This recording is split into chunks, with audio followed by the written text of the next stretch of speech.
पिछला भाग में रौरा सुनले बानी की एगो गेम डेवलपर पार्थ भाटिया के 13वीं मंजिल पर बहुते रहस्यमयी हालात में हत्या हो जाला।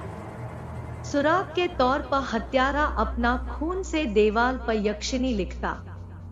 2 साल के मेहनत से यही नाम से इंडिक गेम तैयार करे वाला पार्थ दुनिया के अलविदा कहता रे।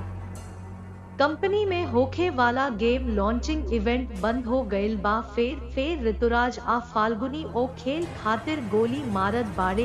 हॉन्टेड गेम यक्षिणी के प्रोमो शूट में मशहूर टीवी स्टार फाल्गुनी के मौत हो गई।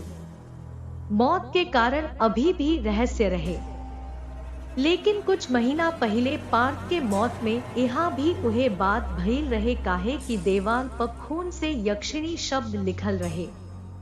अब आगे बढ़त बानी गोलीबारी में ऋतुराज हादसा के संभाल ना पवले, लेकिन वो एगो काम बहुत समझदारी से कईले जवन की उनका शरीर के मेडिकल जांच करावे के रहे। मेडिकल जांच करावे के बाद एक बात एकदम साफ हो गई कि वो रात उनका संगे शारीरिक संबंध के कवनो घटना भइल रहे, लेकिन इस साफ ना रहे कि फाल्गुनी सेक्स करत रहली की कुछ अधूरी काहे की फाल्गुनी एक संगे दुनिया के अलविदा कर देले रहली, लेकिन का फाल्गुनी के शरीर में अधूरी केहू रहे। ऋतुराज ओह रात के याद करत रहले आ धीरे धीरे विक्षिप्त में बदल गईले। कबोक वो खुदे जोर से चिल्लाए लागेला कि हमरा के छोड़। कुछ दिन बाद अचानक ऋतुराज कहीं गायब हो गईले। खूब खोजल गईल बाकिर कथी ना मिलल। अफवाह त यहाँ तक चलल कि उहो फाल्गुनी जैसन कहीं हत्या कर देले बाड़े, लेकिन उनका लाश के ठीक ना होखला के चलते ई बात अफवाह तक सीमित रह गई। काल्हू ले बहुते उत्साहित टूर्नामी अब घेराइल रहली, काहे कि एक तरफ पार्थ भाटिया जिनकर रहस्यमय मौत ऑफिस में भई, अहुरी उनुकर प्रेमिका इंदु कंपनी पर पार्थ के मुआवजा के तौर पर 10 करोड़ रुपया देवे के दबाव बनावत रहली, जवन की बहुते बढ़न रकम रहे।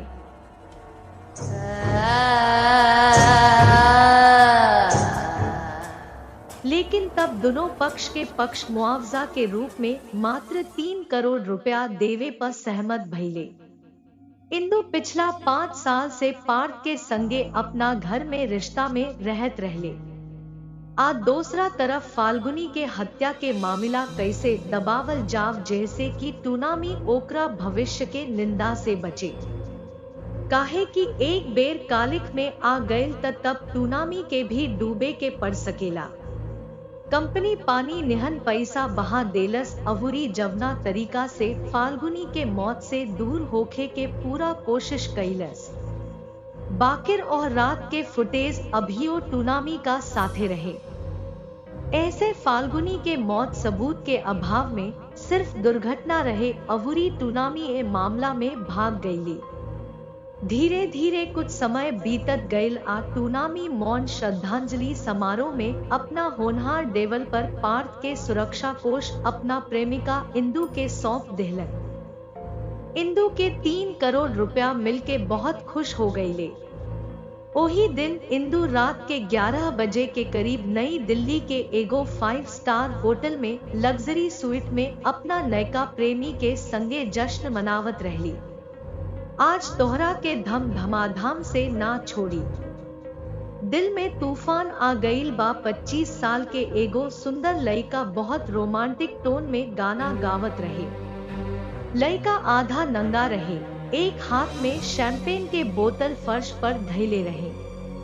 उनकर सुडौल देह बिना कमीज के साफ लौकत रहे, जवना में उभरल छाती बहुत आकर्षक रहे। सामने एगो बहुत बड़ बिछौना पर चादर के भीतर एगो लड़की लेट के ओकरा और देखत रहे। लड़का बोतल से तनी पी के लड़की के ओर धकेल देलस, लेकिन लड़की बोतल ना पकड़ के लड़का के कलाई पकड़ के सीधा बिछौना पर घसीट के ले गई। अब लड़का लड़की के ऊपर आ गई। तब मिस्टर धाम धमाधाम पहले पकड़, तब हमरा लड़की उनका के छेड़ के मजाक के लहजा में कहलस, लइका उनकर बात सुनला के बाद प्यार से आपन थोड़ी अपना गाल पर रख के कहलस, पहले तू आपन बात हमरा के दे द प्रिय इंदु, तबे हम कुछ भी कर पाई प्रियतम।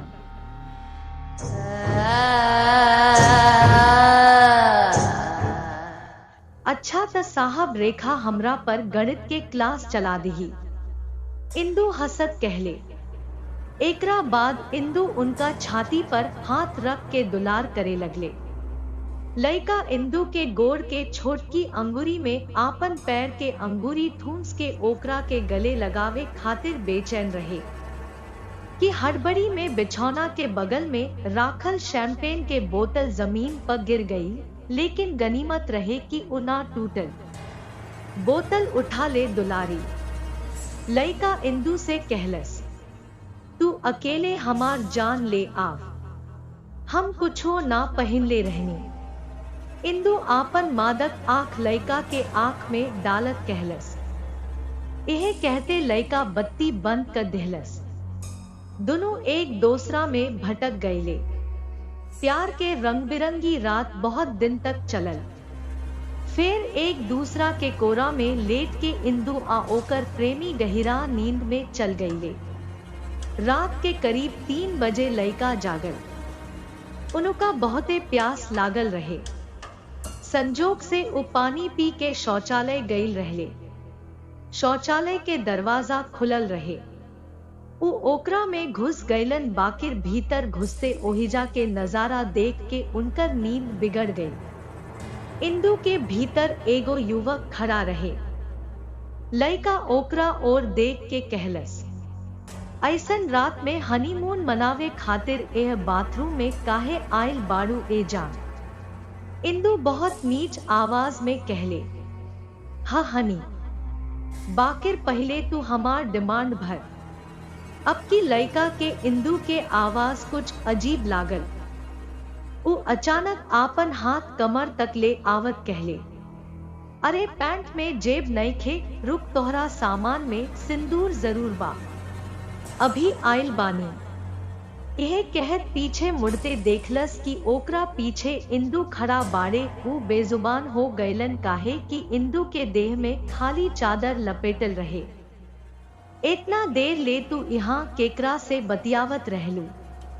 तोहार आवाज हमरा के भी जगवलस। तुमसे आ तू एगो सुंदर लाल जोड़ी पहनले रहलू।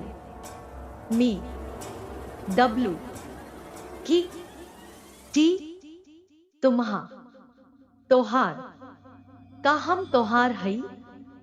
तोहार कैसेट काहे अटकल बा? इंदु उनका के डांटत कहली।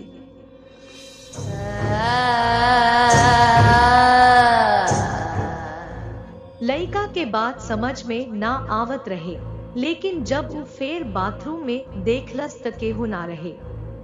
अब चली सीधे बेडरूम में। हमरा बाथरूम के इस्तेमाल करे के बा, इंदु कहले। इंदु जैसे ही बाथरूम में गईलन, लइका आंख बंद करके अपना बिछौना पर उतर के लेट गए। कुछ देर बाद उनका नींद आ गई।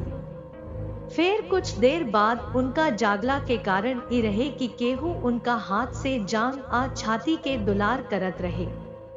उठ के देखलस कि फेरू से इंदु उनका सोझा अप्सरा हो गई। का सिंदूर मिल गया? भरो हमार मांग। आज हनीमून बा। लइका जल्दी से इंदु के सामान में सिंदूर खोजे लागल, लेकिन इंदु नजदीक आके उनुकर हाथ पकड़ के कहलस, उ लाल रंग तोहरा देह में चलत बा, ओकरा से मांग पूरा करे के बा। लइका ओकरा बात से घबरा गई। बाकिर इंदु अपना देह पर अटकल कपड़ा उतारे लगली। इंदु ओकरा संगे जबरन शारीरिक होखत रहले। दोनों जने के हनीमून बढ़िया रहे। लइका अब बहुत थक गईल रहे काहे कि आज बहुत मेहनत कईले रहे, तो वहां इंदु से चिपकल सुत गई।